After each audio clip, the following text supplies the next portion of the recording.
The views and opinions expressed by the participants on this show are not necessarily those of Stewart Information Services Corporation, Stewart Title, or Stewart Insurance. Before you make any investment, you should seek the advice of your investment advisor or attorney. Whether you're a real estate broker, realtor, homeowner, buyer, or seller, everything matters when it comes to real estate. This is Real Estate Matters with Stewart Title. Stewart Title's Bill Knapik and guests open the door to what really matters in owning, buying, and selling real estate. And now, Real Estate Matters with Stewart Title, brought to you by Stewart Insurance. Here to inform, entertain, and inspire, Bill Knapik. Welcome to the show. It is Real Estate Matters with Stewart Title, and I am your host, Bill Knapik. Together for this real estate adventure. And if you tuned in today, you tuned in on a very special day as we have our chief economist with Stewart Title, Dr. Ted C. Jones. Formerly, Ted was the chief economist at Texas A&M University, the Texas Real Estate Research Center. So Ted travels all around the United States and even beyond, certainly located right here in Houston, Texas, at our corporate office. We're going to hear from Ted about the state of the real estate economy, so much more. So let's get down to business right now as we welcome, and I call him the eighth wonder in the real estate world, Dr. Ted C. Jones. Ted, welcome to the show. Well, Bill, great to be back. An honor to be back kind of towards the year-end wrap-up here, and we're preparing for next year, and we got all murky crystal balls you really can't see in, so what a great time to tell you I don't know what's going to happen, but we're going to tell you what we think is going to happen. How does that sound? Real estate is a part of the fabric of this country. You know, real estate is really probably one of the leading indicators of the overall health of the economy. I always talk about jobs. Jobs to me are everything. There's only three kinds of people who can buy a home that don't have a job. They have blue hair, gray hair, or no hair. We call those retirees. Pretty much everyone else needs that. And as we see big unemployment, we see big time renting and trends away from home ownership. And so jobs are, kind of our leading indicator of the overall health of the economy. First of all, let's say a state of the union. Where are we? First of all, for those listening here in Houston, Texas, kind of where are we at right here in Houston? And then we'll say where we're at from your perspective in the United States. Well, Houston. And the latest job numbers we have we call them metropolitan statistical areas. They're like for Houston, it's from Galveston all the way up to the Woodlands, and way beyond Katy, going out and way east. It's a metro you could live and work in any part of it. And the top 10 metros for job growth, and what we're going to do is we're going to go from the month before the pandemic, February 2020. Because remember, in March and April of 2020 in the U.S., we hemorrhaged almost 23 million jobs in 50 days across the country. And what we now have is we have 25 states that since hemorrhaging all those jobs in March and April of 2020, not only have they got those job numbers back to where they were, they have more. And so just talking, for example, in Houston, we literally have 3.4% more jobs than we had in February of 2020. Right now. Yeah, today. That was actually at the end of October. We don't have November data yet. And that 3.4% equates to, you got to love this one, it equates to 109,700 net more jobs. Houston now has 3.309 million jobs in the metro. And the metropolitan statistical area is known as Houston, the Woodlands, and Sugar Land, but it includes all those other market areas. Number one in the country, the one place, and I'm talking about places with 1 million jobs and up, because we're not going to talk about little cities because they can be more dynamic and they can be tougher to cover. They may have one business moves in there and they get a big pop, or they may have lost one business that hadn't opened back up and they have this massive decline. So we're going to do 1 million and up. Number one in the country is Austin, Round Rock, San Marcos, Texas. They have 10.2% more, but that's what happens when you have 6 Silicon Valley firms moving to Austin and relocating there. That's been a hot market, but it's not bulletproof either. So that's how we stand. Now, nationwide, by the way, number 2 is Dallas-Fort Worth, Arlington. They're up 8.1%. 4.18 million total jobs. That's mind-boggling. So Texas is, particularly in the larger cities, doing incredibly well. In the U.S. today, we have 1.044 million more net new jobs than in February 2020. Most jobs in history. Now, when we talk the total number of jobs, it's not the same jobs. And here's the tragic thing about the pandemic. In the pandemic, jobs are lost across the board, particularly in leisure and hospitality, though. And that's a lower paying skill set. We're talking housekeeping, wait staff, those type things. And unfortunately, we had low-income people, the least who could afford to lose their jobs, lost their jobs, and a lot of them haven't got them back. Think about this. You check into a hotel now 2, 3, 4 nights, they're not going to clean your room from the day you check in until you check out, even a high-end hotel, unless you specifically request it, then they'll make special arrangements. So we have that group of people. You check in almost any hotel, and they'll tell you about 50% of their housekeeping staff have still yet to be brought back. But what we created in the interim were a lot of high-tech jobs, which are starting to shed right now, and that's kind of pointing towards tough times next year. You look at all the major tech firms that are reporting layoffs of 10,000 or 15,000 or 6,000 workers, and those are real high-paying jobs. So we replaced, not only did we bring back all the jobs we had, numerically speaking, we brought back higher-income jobs. It's one of the reasons that the economy has done so well and recovered so quickly, more than many economists expected after that downturn in the pandemic. Here we are, looking ahead, 2023 is upon us. If you were to say where we go, again, let's go to Houston first. Where are we going to go, Houston, real estate-wise, for buyers and sellers? What should a buyer, if I'm a potential buyer or seller here in Houston, anticipating after the holidays of either selling or buying a home or both, what should I be thinking about? So, real estate's all about supply and demand. And you got to live someplace. You're either going to rent something, whether it's an apartment or a condo or a house, or you're going to own something. And what we've had is we've seen interest rates. Let's go back to January of 2021. 30-year residential mortgage rates, 2.65%, lowest in history. And since then, we saw that interest rate not quite triple. It got up to 7.08%. It's now at 6.44%. Those are Freddie Mac's nationwide numbers. So that means that your monthly payment not quite tripled, assuming it was the same price, but prices went up a bunch too. So we're looking at some of the most difficult affordability that we've seen in this country since literally the early 1990s.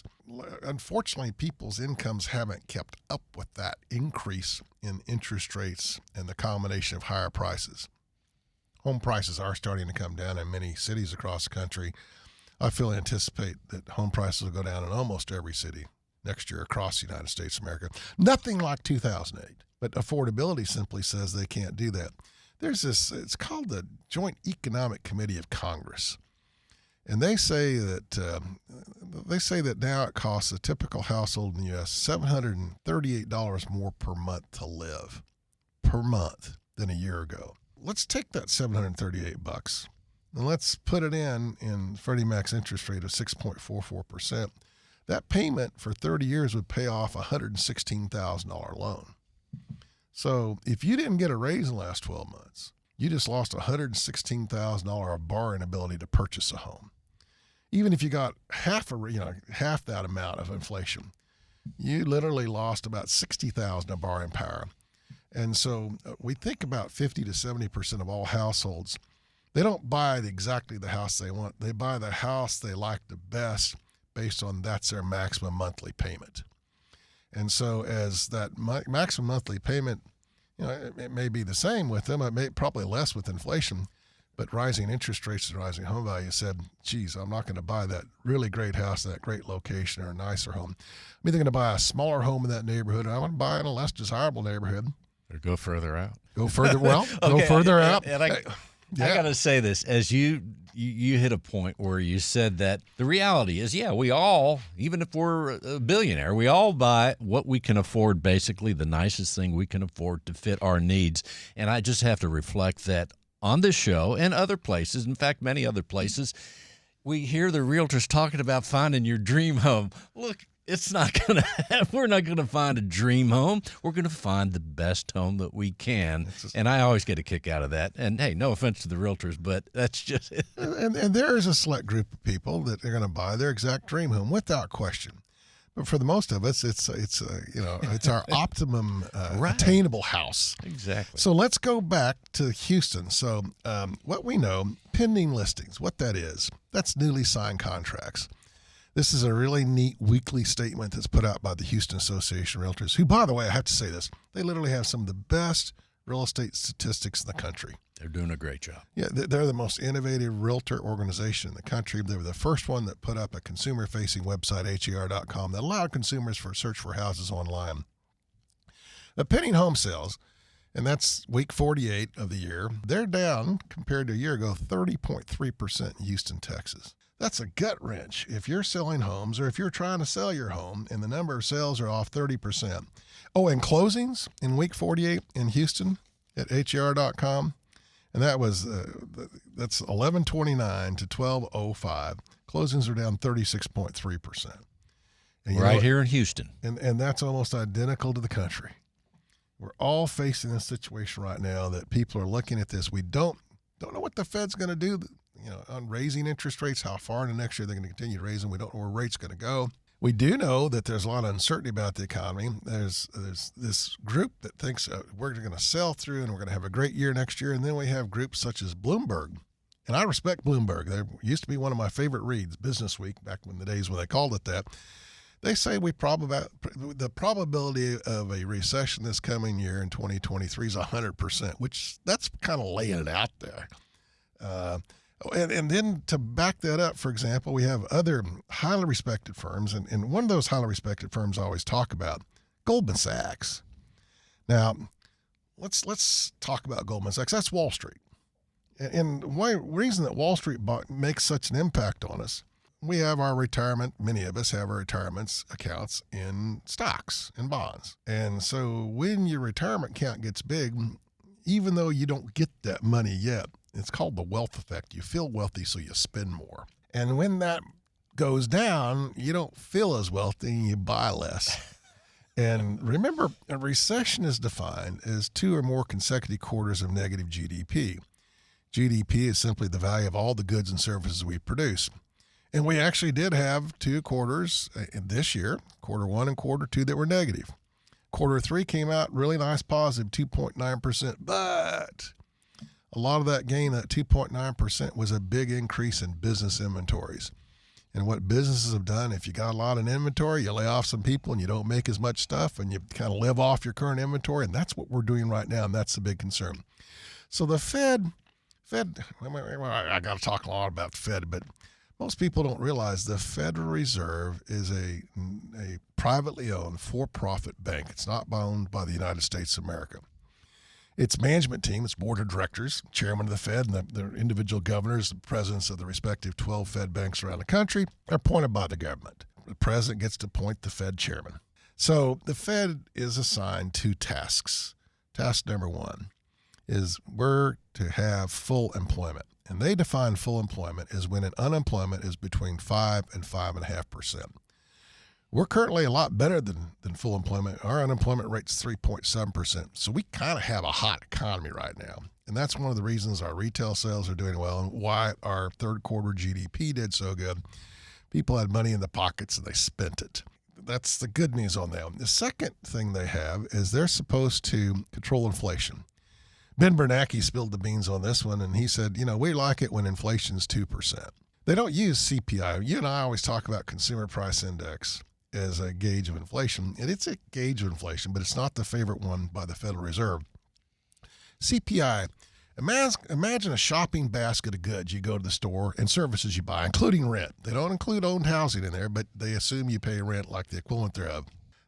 So that's what CPI is. But the Fed likes this consumption price index, CPE. And what it does, it's a much broader basket of goods. It's more representative of how we spend our money. And that's currently at this massive percentage. I mean, it's really, really high. It's 5.7%, and on a basis. And they're saying that, we just got to get inflation down. And of course, inflation is making those monthly payments on everything from autos to credit cards to homes and everything else more, putting a big burden. I would personally, let's say inflation is 6% and the government was going to charge a new 6% federal income tax. I'd rather pay the income tax. And the logic is, at least if I paid my government the 6% income tax, someone else would get some benefit from that. But we're all paying 6% more for everything we buy, then no one gets benefit from it, and we're all at net loss. So the Fed has those two jobs. But so the Fed they're raising the Fed funds rate, and that's the rate that one bank overnight borrows necessary reserves. You're a bank. Let's pretend you're a bank, right. Bill. And John, you're another bank over here. And so the way it's going to work on this one is that you had a great day. You made a lot of loans.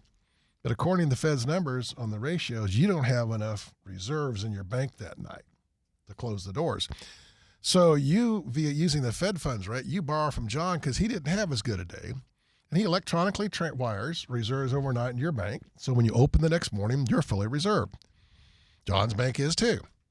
And then that morning you pay back those reserves. At the end of the day, you reconcile again. So it's the rate that one bank charges another bank to borrow reserves overnight. So it's really a super short-term loan. And we literally, if it started a pandemic on, we were basically 0% until about a year ago. So one bank could borrow reserves all they wanted at 0%. That means banks could lend out money real cheap because their money didn't cost them anything. And now, we're heading to the 4s, 4.5%, maybe 5% range. And that means that not only do rates go up a bunch, but they're going to be really serious about your risk factor. If you're going to give people money and your risk factor they're not paying, and if they don't pay, the risk is much greater and your loss is much more, you're going to make sure that people have high ratings, and which means a lot of people won't get loans, which means it slows down the economy. And that's precisely what the Fed's trying to do, is slow down the economy. And I told you that our unemployment rate's currently 3.7%.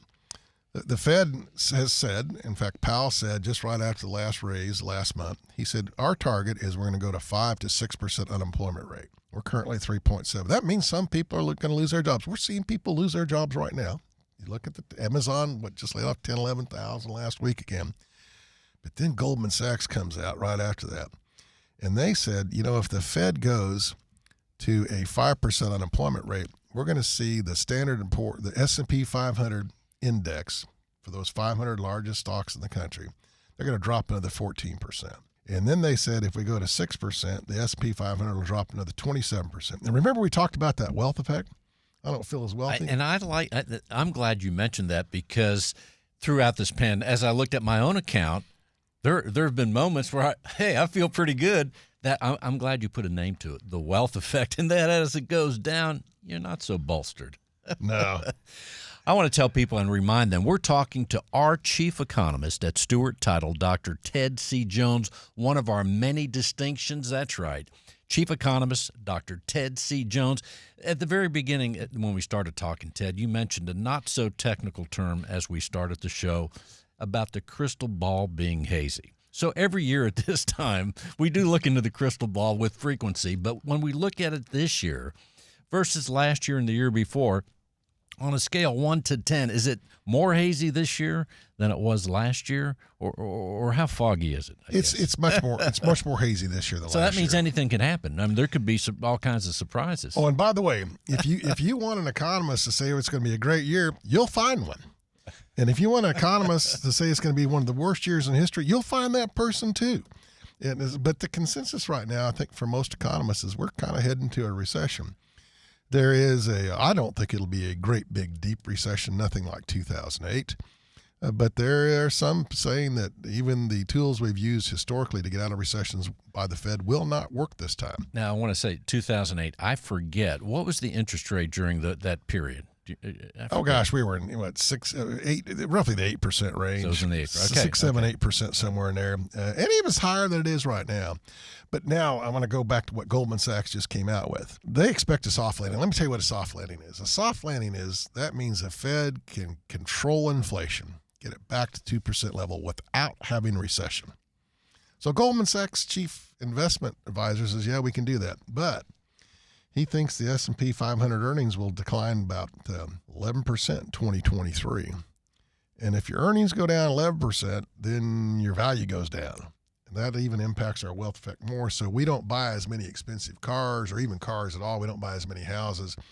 And that's a concern. Just the thought that you're not going to spend as much will cause a recession unto itself. It's kind of like a self-fulfilling prophecy. Once again, we're talking to our chief economist, Dr. Ted C. Jones. And when we come back from this little break, you're You're going to find out if you're here listening in Houston at the time of broadcast, you could actually see Ted. He does several hundred presentations per year, and many of them are in Houston in the month of January. So we're going to find out more about that, how you could see Ted talk, whether you're a real estate professional or not.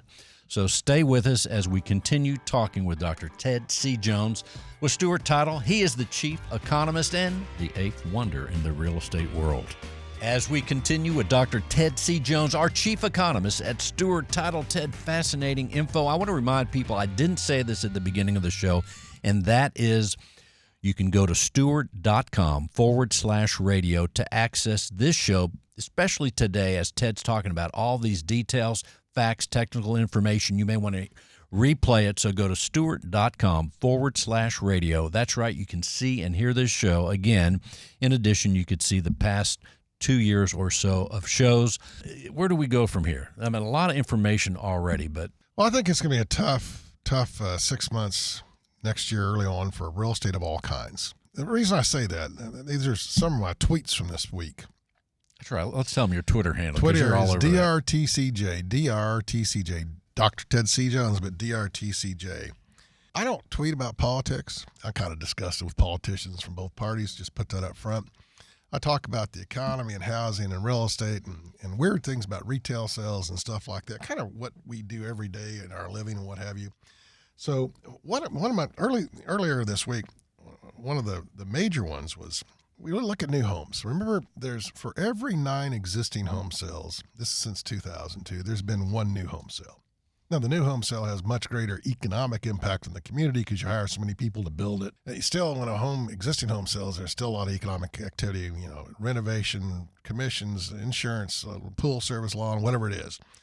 But this kind of blew me away.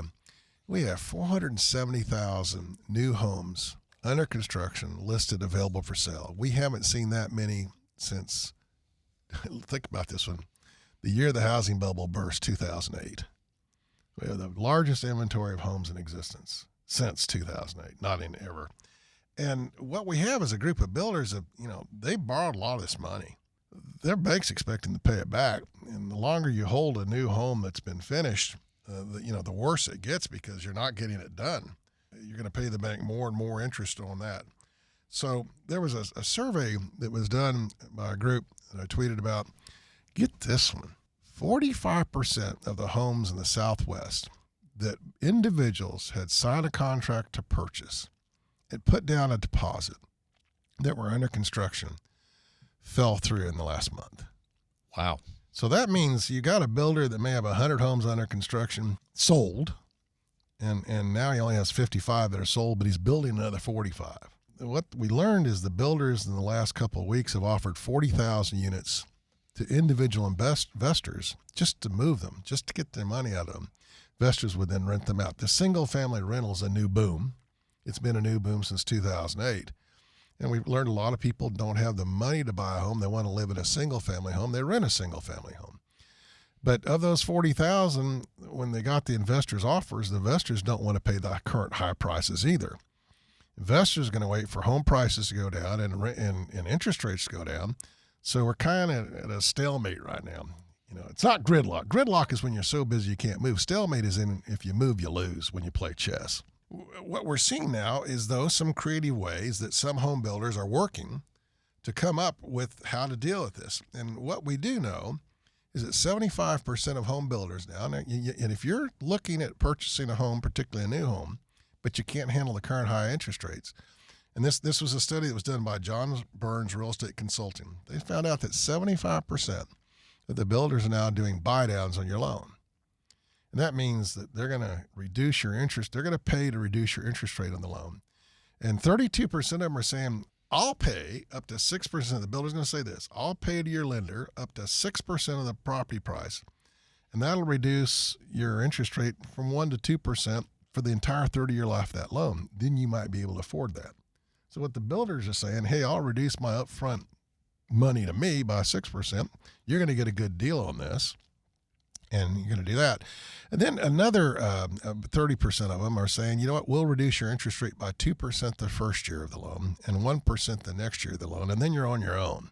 at least if you think your income's going to be going up or that rates might go down 2 years from now and you can refinance, then that's an alternative for you. But the simple indication that we have 470,000 new homes for sale on the market, wow, the most since 2008, the year the bubble burst in housing. And that's kind of indicative of where we're going on the housing. So now let's talk the U.S. housing market, because and we'll do national numbers, and then we'll talk in Houston a little bit more on this one. I always look at we have seasonality in housing sales. We sell a lot more in May, June, July than we do in December, January, February. We'll just do year to date, and this is year to date through October of this year. Our sales are down 14.3% of existing homes in the U.S. If you do the trailing 12 months, that's all the homes sold the last 12 months compared to the 12 months before that. They're down 12.1%. But if you compare this October sales just for the month to last October, they're down 29.5%. That's 30% down. And then we go back to that weekly activity by the Houston Association of Realtors. Again, this is week 48. It is November 29th to December 5th. We're looking at the number of closings down 36.3%. So we're doing exactly what the country's doing, and it's all because of inflation and uncertainty. And in full disclosure, I think inflation is one of the nastiest things we're facing in this overall economic outlook for next year, because we just don't know where interest rates are going to go. One of the things I'm thinking is as I talk to realtors, either on the show right here in Houston, Texas, or hear them talk in other places, they're really optimistic about Houston. And one of the words that goes forth is that, hey, don't listen to the national news, because it's different. It's like people are still coming to Houston, Texas, and our real estate market is still pretty strong for the most part. So, what would you say to that? Bill, you nailed it in your first step. People are still coming to Houston, Texas, and to Texas. And I'm going to go back kind of where we started earlier. We're going to look at the cities with 1 million or more employment. And we're going to look at we're going to compare February 2020 all the way up till October of this year. Think about this. We lost 23 million jobs nationwide, but in the million number job cities and up, not population. Number one, job growth in those is Austin, Texas, up 10.2%. Number two, Dallas, Fort Worth, Arlington, number two, 8.1%. Houston, Texas, number 9, up 3.4%. 109,700 net new jobs compared to February 2020. Oh, and number 10, San Antonio, New Braunfels, Texas. So the Texas major cities are blowing and going. And that's one of the reasons where your realtors are correct. We are different from the point that people are still moving here for jobs and economic viability and activity. Last week I got to speak in Tennessee, much the same. That's Tennessee. what I was going to say, I bet. Nashville is very similar to that. Tampa, Florida is much the same. In fact, by the way, Tennessee in the million jobs and up is number 3. Tampa is number 4. How about that? Where we're seeing some cooling, last week I was speaking in Phoenix and Scottsdale, and we're seeing a market that's really, really, really cooling off. And just because Austin's number 1 and they have those 6 new those tech firms that are moving out of Silicon Valley doesn't mean they're bulletproof, though. Realtor.com, they did a study. They looked from June of this year until mid-October, and they looked at the 10 cities with the largest decline in listing prices. And number 1 in the country was Austin, Texas at 10.3%, and that's because of affordability. That's because of rising interest rates and rising home values that people can no longer afford a home at that price. They have a monthly payment for most people they can pay. They can't do that. Number 2 is Phoenix. And what we had in Phoenix was a little different situation. We had a large number of sales of these overnight rentals, VRBO, Airbnb, whatever you want to call it. And a lot of people said, I'm going to buy a second home. I'm going to do that with it. I'm going to get a great income. I can live there, relocated there just like I did to Texas. We don't have as much of that. We have some. But now all of a sudden, as people become concerned, that wealth effect we talk about, it means that not only do I feel less wealthy, I don't take as many vacations. We may drive to Austin for the day and come back instead of spending 3 nights there at a VRBO or an Airbnb, and that's hurting that business, particularly in Scottsdale and Phoenix. And talking to one of the residential brokerage owners there, saying, man, they have so many listings of VRBOs coming in and Airbnbs. That's an issue we don't have here. And then plus we have cities such as Austin, and they're saying, you know what, we're going to regulate that and no longer allow that as much as in our economy. We don't like a neighborhood with people moving in and out every night or every week. And Austin's one of our more regulated cities in the state. And so we're not exposed to that as much statewide. A little different, but we're not as much problem on that one. Speaking of Austin, I used to travel there years ago with frequency, but now I've kind of lost touch. I will ask you, though, what is it about Austin through the last decade or so? What is it that people love so much about it? I mean, I used to enjoy going there with the hills and things like that, but what is it that brings people to Austin in general? Well, first of all, What's your observation? it's right there at the start of the hill country. It is a beautiful place, and that's even an Aggie telling you that right now. It's got the town lake and everything else goes through. We're always attracted to water like that. Got some hills, right? Got some hills with it. It's got a vibe, and in fact, it is to me the consummate. And I've always said this: if you ever want to own a business, you want to make sure, and you do it around the country, you want to make sure you own the business in every major college town, every major state capital, and every major town that's got a vibe. And Austin's got all three of those without question. So there you go. All right, give it the same idea. What about San Antonio? What's your words there? But, San Antonio is. I like it there. I love San Antonio. In fact, over the years, I've considered that'd be a great place to have another place, some type place, and what have you. We do have a second place in Galveston, so we love that too. But San Antonio is a little bit different. Austin gets a chip plant, San Antonio gets a Toyota plant.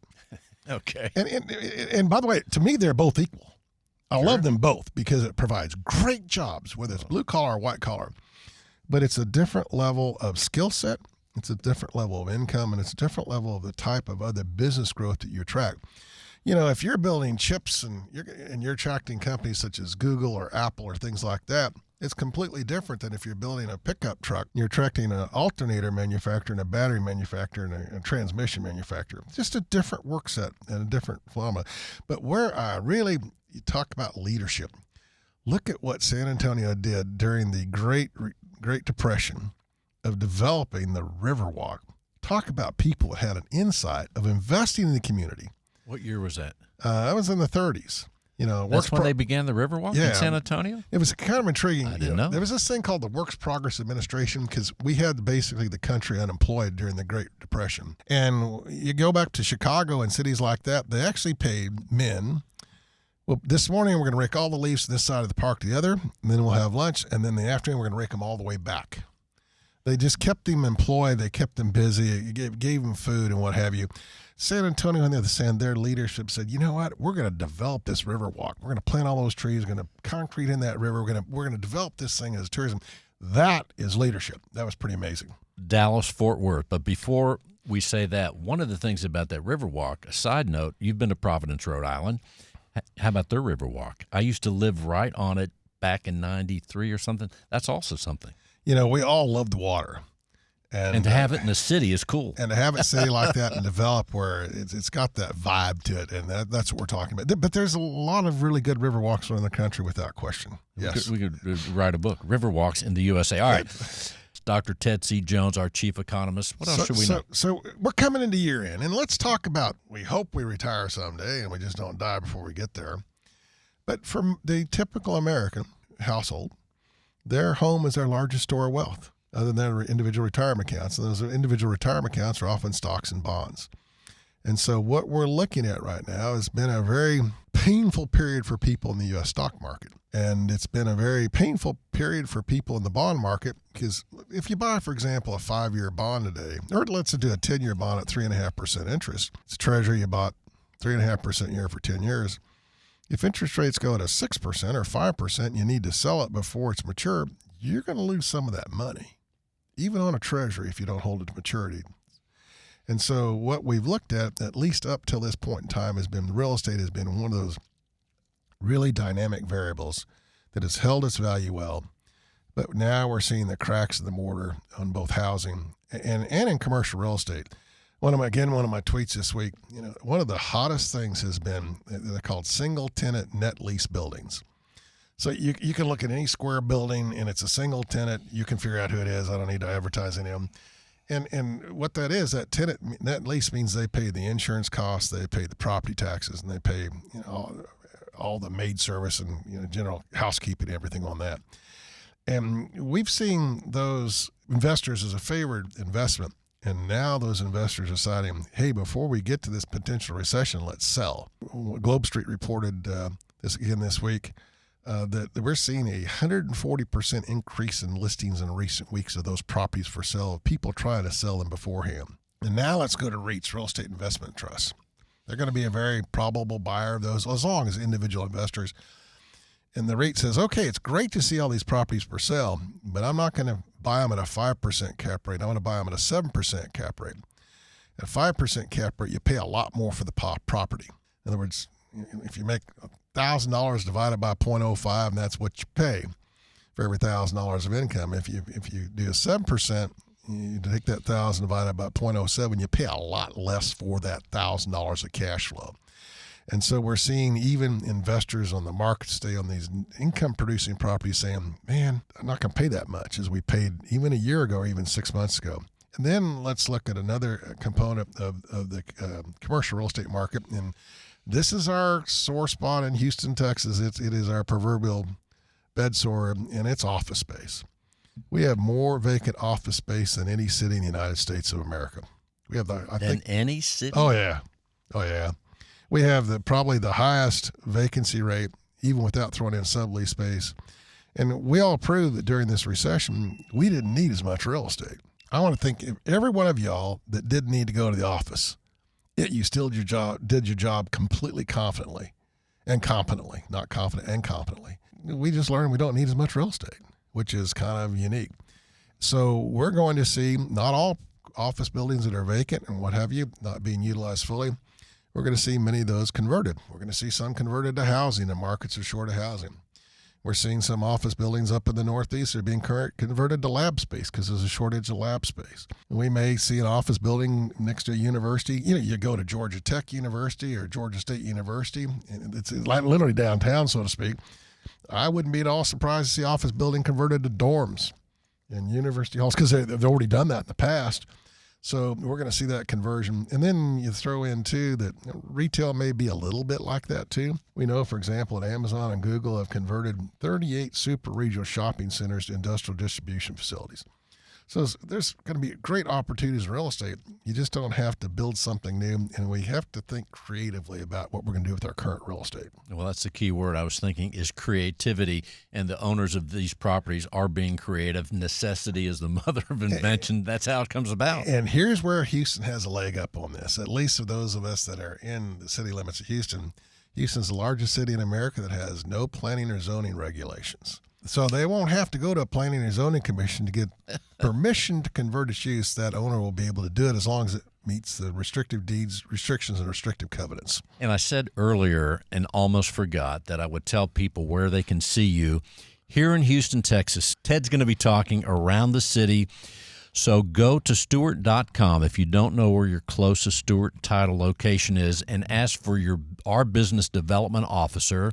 So we have someone assigned to each office here in Houston. Simply go to them and say, hey, where can I see Dr. Ted C. Jones in person giving his full-blown presentation, which is going to be called this year? Do you want to unveil the title right now, Ted? You bet. The good, the bad, and the ugly. Outlook for real estate and economy. Ted will be around our city and others, but check with our business development people at Stewart.com. If you don't know who they are, just ask for them. That way you could see Ted. And then, Ted, a quick word, Dallas-Fort Worth, how are things up there? It's a completely different city. Yeah, it's got one of the largest airports. Are people moving there? Oh, yeah. Oh, my goodness.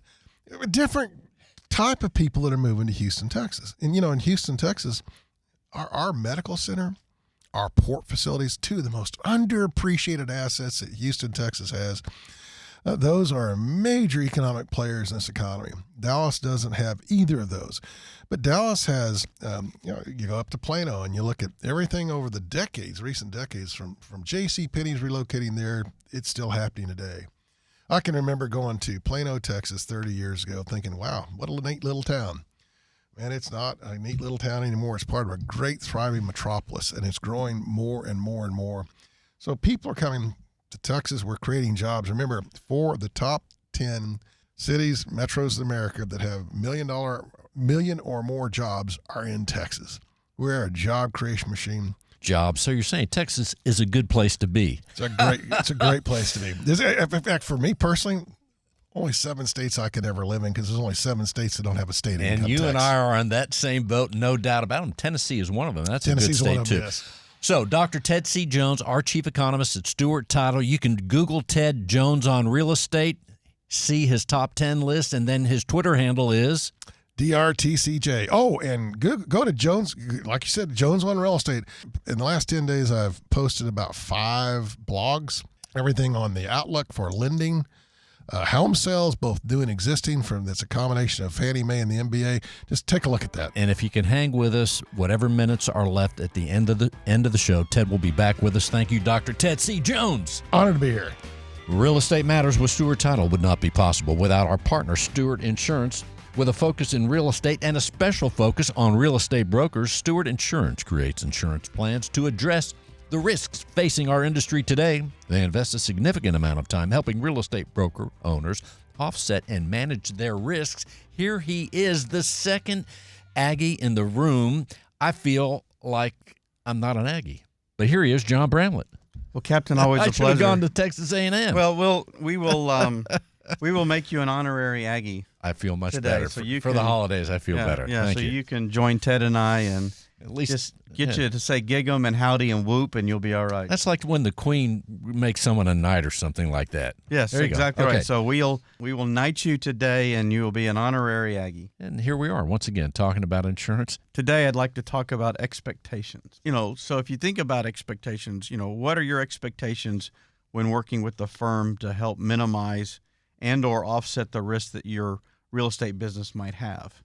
What are the expectations for yourself? What are the expectations for your family? At Stewart Insurance, we believe the expectations should be that you're competent that when life happens, and it's going to happen to all of us, that you can return to normal. So that's where our focus is, and that we want our clients and our prospective clients to be confident that when it comes for working with an insurance, you get the confidence that comes from working with an insurance advisor versus working with an insurance agent. If you're working with an insurance advisor, you're going to be building, whether it be for your family or yourself or for your real estate business, you're going to be building an insurance plan.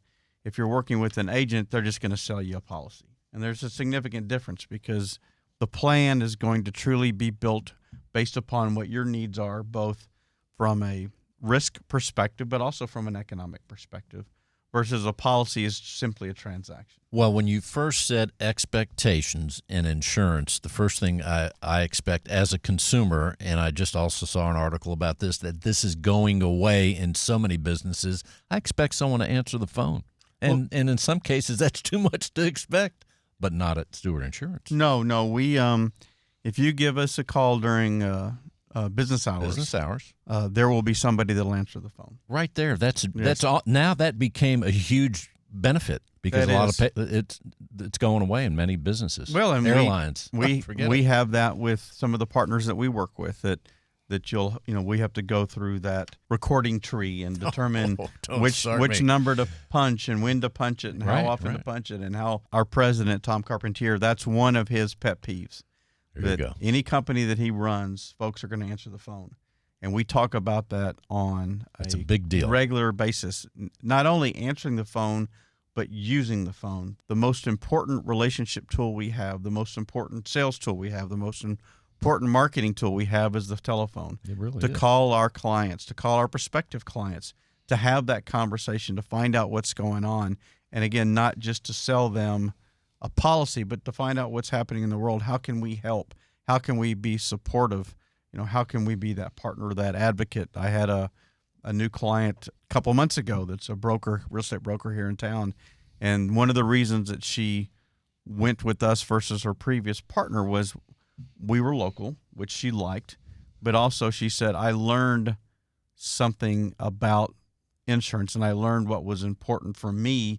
I like working with, in her words, not mine, a trusted advisor. That's tremendous. So that's a big feature. What else about the expectations? One of the key things is to make sure that you're understood. You're confident that you understand what your insurance plan means or what the potential plan means. that you understand how much risk you're taking on as an individual or as a business versus how much risk you're taking on, you're placing onto the insurance company. And everybody's different, and everybody's needs are going to be different. So to be confident in that you understand what's going on, that you feel empowered, that you're making the right decision, that I have enough knowledge, I have enough information, somebody's taking the time to work with me, that I'm empowered to make the right decision. And the only way that that's going to happen is that you feel like that you're the only one that we're working with. So whether you're an individual on a home plan or your motorcycle coverage or auto or flood, or you're a real estate broker or an independent title and attorney agent, and we're talking about errors, omissions, and cyber liability, that during that conversation that you feel like that you're the only person that we're working with right then. That it's not, I got to check this box to move to, I got to finish that with Bill so I can go to Ted. We don't want you to feel that way. We want to feel like that when I'm having that conversation with Bill, or when I'm having that conversation with Ted, or a member of our team is doing that Bill and Ted feel like that they're the only ones that we're working with. And then ultimately that's going to, in a sense, cause amazement. I mean, we've had several clients recently say, I truly like working with you all because I feel like I know what I'm doing now. I feel like I understand what my coverage is. I feel like I'm working with somebody that understands my business and my industry. Therefore, I'm feeling properly insured. We're starting to hear clients and prospective clients, and even our carrier partners use the term plan versus policy. So we're starting to see that those folks are having the experience that they, quite frankly, probably haven't had with other insurance partners. Well, I'm going to sound like a commercial here right now, but as we are at this time of year, and you use the word plan, this is a good time to plan your insurance strategy to be properly insured, whether you're a business, whether you're an individual, because it takes a plan to have the right coverage, to know how to spend the right amount of money, not too much, not too, whatever you feel the risk is.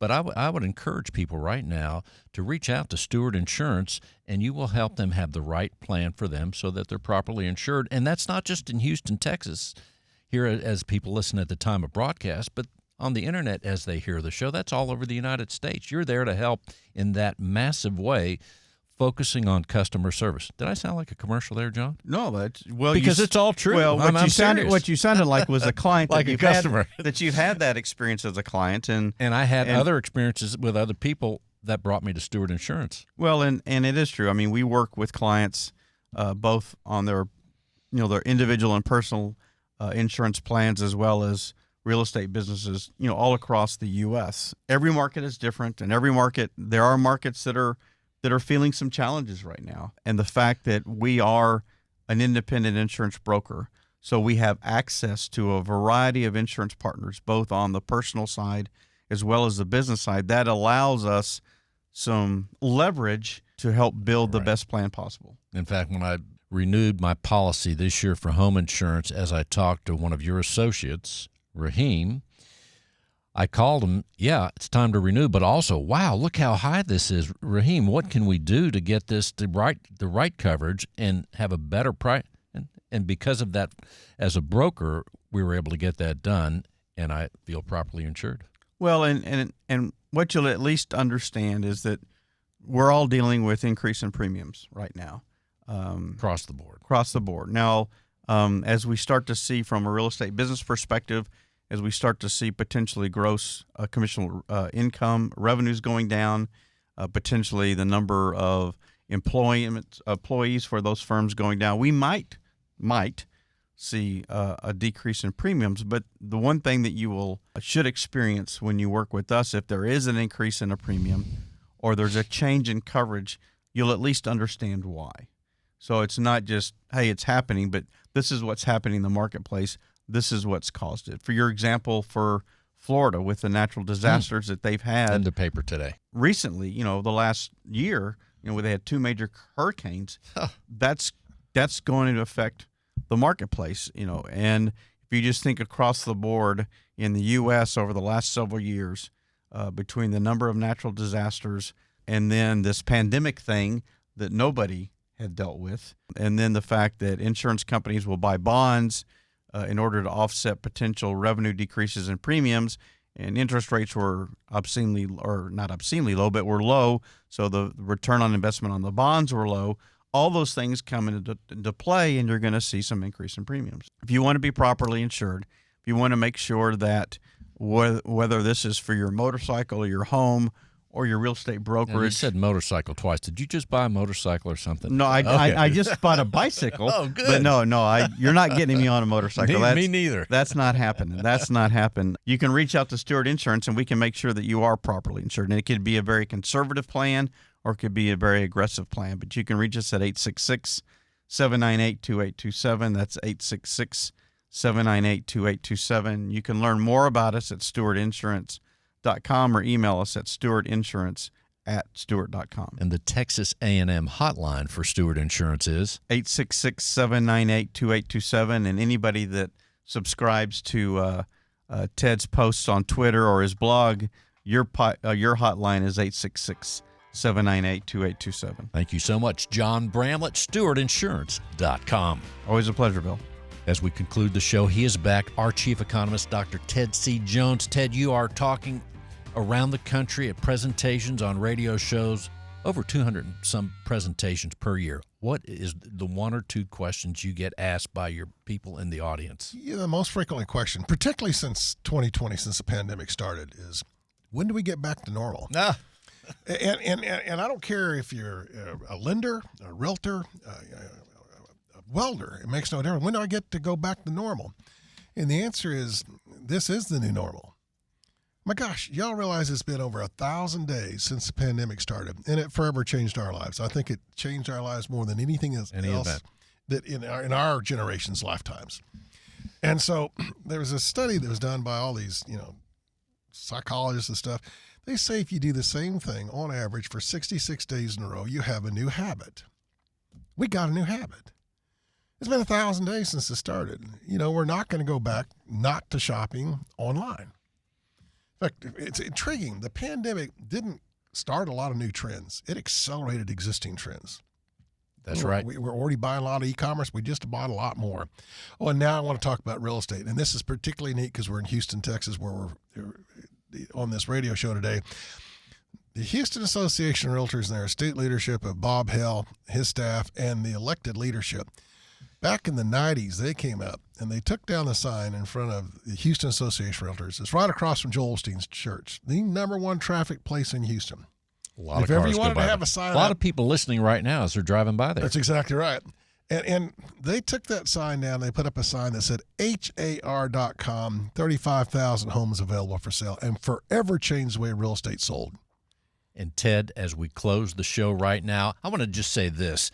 2 graduates from Texas A&M, they must be doing something right, because both of you, John Bramlett, Dr. Ted C. Jones, you guys are a tribute to that college, to that institution, because you do so well in your profession, and you're super guys. Is it okay to say that? But it also could be the type of person that goes to an institution such as Texas A&M. There you go. Well, thank you, Ted. Thank you, John Bramlett.